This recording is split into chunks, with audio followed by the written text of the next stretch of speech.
The holiday started back in the 1800s when labor activists called for a day to recognize workers' contributions to the nation's growth.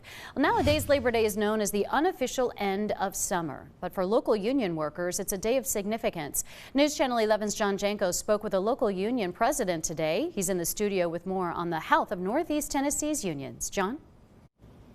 Sarah, Tennessee has been a right-to-work state for decades. That means you can't be forced to join a union as a condition of employment. Last November, Tennessee voters put right to work in the state constitution. It's not a popular measure among union members, but a local labor council president says despite that, the region's unions are growing.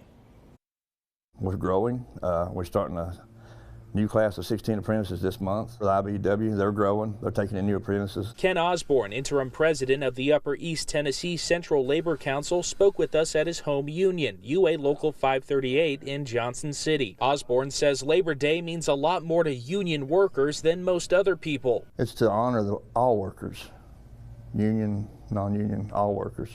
Those that have been injured on the job, especially those that lost their lives on the job. This Labor Day, Osborne says nationally, the labor movement is gaining momentum. Businesses and corporate America have had to do something they haven't had to do since 1980, and that's before 1980, and that's compete for labor. But here locally, Osborne says it's tough for local unions to compete for contracts with the higher cost of labor for union jobs. They don't want to pay the money or the benefits, and it keeps everybody's wages down. In Tennessee, right to work is now codified in the state constitution. Osborne says it's a law that's not friendly to unions, but it hasn't affected union operations too much. We'll deal with it. We've dealt with it for 70 years. He's hopeful that federal legislation like the CHIPS Act and Infrastructure Act can bring new opportunities for union workers. And of the growing membership, Osborne says it's a younger crowd joining the unions. They see a future.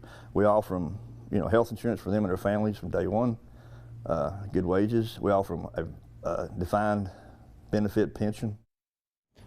Osborne says young veterans are also joining unions. He says veterans like the structure and training involved in union membership.